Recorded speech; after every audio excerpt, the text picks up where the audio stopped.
Good morning, everybody. Our story today is titled The Mitten Tree. As you can see, the character has some mittens on their hands, and I believe that is a nice big snowball. And they have a scarf on and a hat, so that tells me that it might be winter in this story, and they're wearing these beautiful clothes to stay warm. So the Mitten Tree. I've never heard of a mitten tree. I'm very curious to see what will happen as we read. The author who wrote these words, her name is Candace Christiansen, and the illustrator who drew this picture, their name is Elaine Greenstein. So friends, I chose this book because it is almost winter. We have a couple more weeks until the first day of winter, but Christmas is coming soon too, and Christmas can sometimes help us to teach us to be kind. And in this story, we will learn how these characters are kind to one another. So let's celebrate winter with the Mitten Tree. And here we have our tree. It almost kind of looks like a Christmas tree, but I don't see any mittens on it yet. Let's see what happens. The Mitten Tree. Here's a photograph. I see maybe that's a mommy and her children. And it looks like maybe they have their lunch bags. So maybe they're ready to go to school, or maybe they're going on a trip.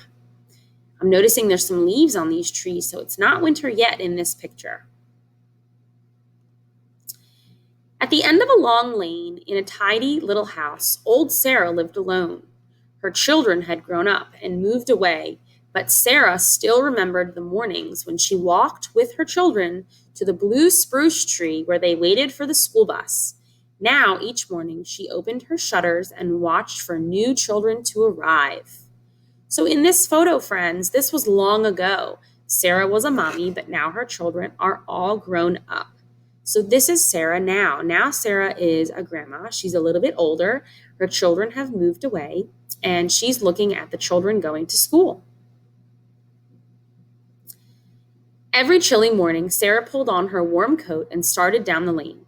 As she walked past the children on her way to the mailbox, she wished they would smile or wave, but they never did. The children didn't even seem to notice her.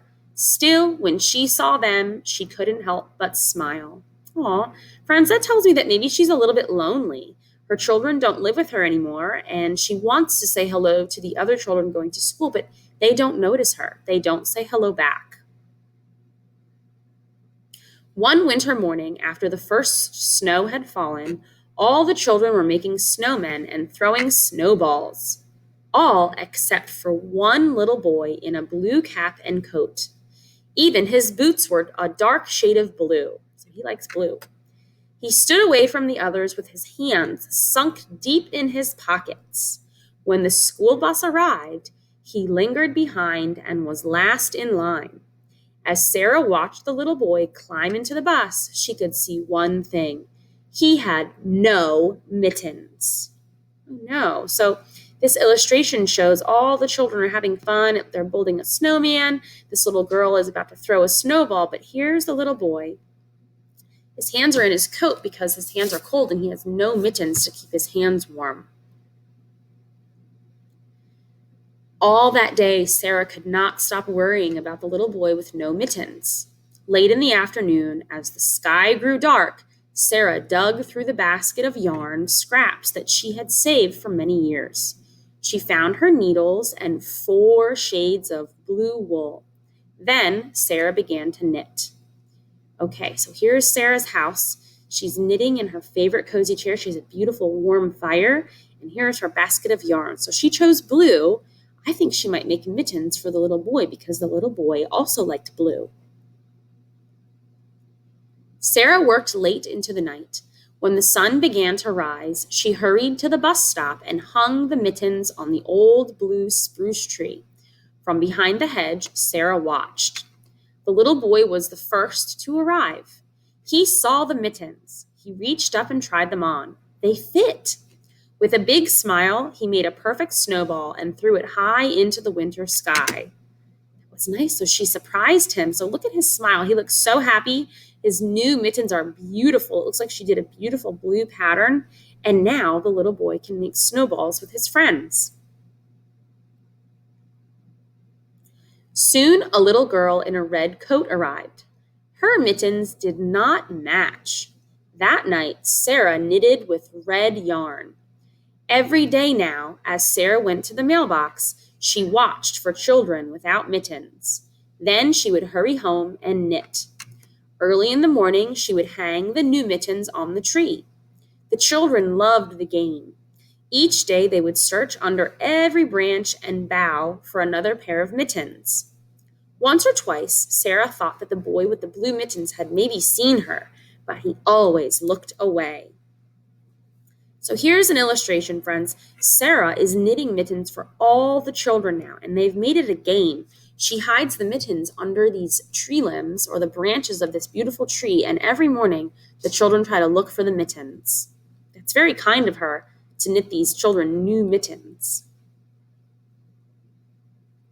Night after night, Sarah knitted mittens in every color. Some had stripes, some had hearts, some even had little snowflakes all over them. Somehow, even though she had never spoken to the children, Sarah felt that they had become her new family. That's nice. She likes making them happy. So here she is.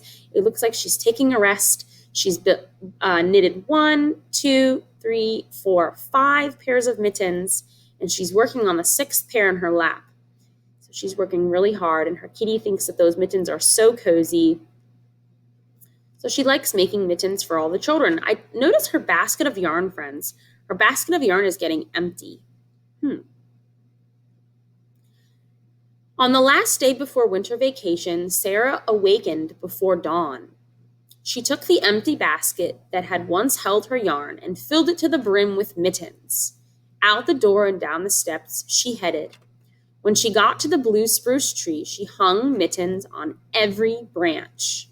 That's a lot of mittens. Look at all those mittens. The boy with the blue mittens was the first to arrive.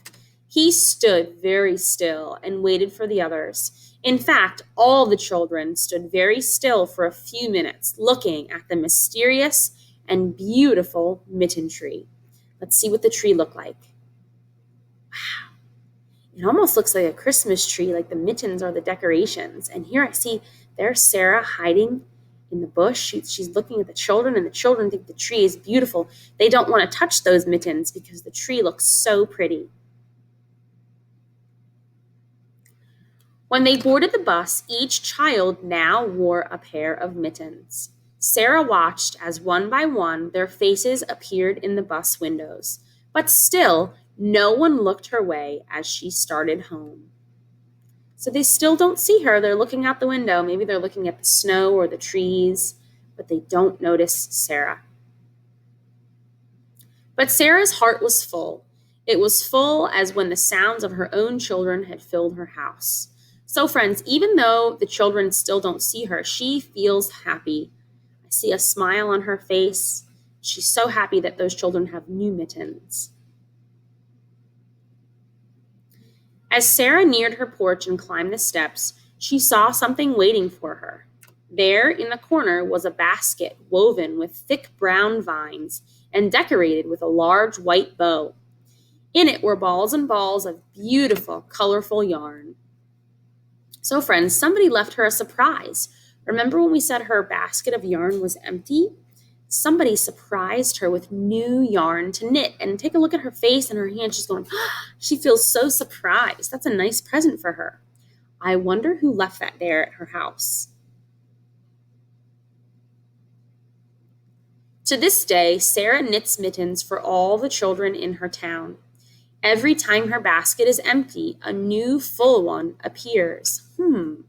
So it's still a mystery. She still continues to knit, and somebody still continues to deliver her yarn by surprise. Sarah does not know who the yarn is from, and the children still don't know who the mittens are from. But somebody must know. And here's our mysterious friend wearing mittens, dropping the yarn off at Sarah's house. The end. So friends, these are the knitting needles that she uses. And as you can see, the yarn wraps around the needles and she weaves them in and out to make the mittens. It looks very difficult.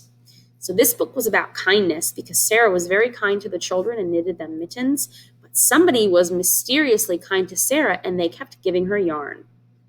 I hope you liked this story, friends, and I'll see you soon. Bye-bye.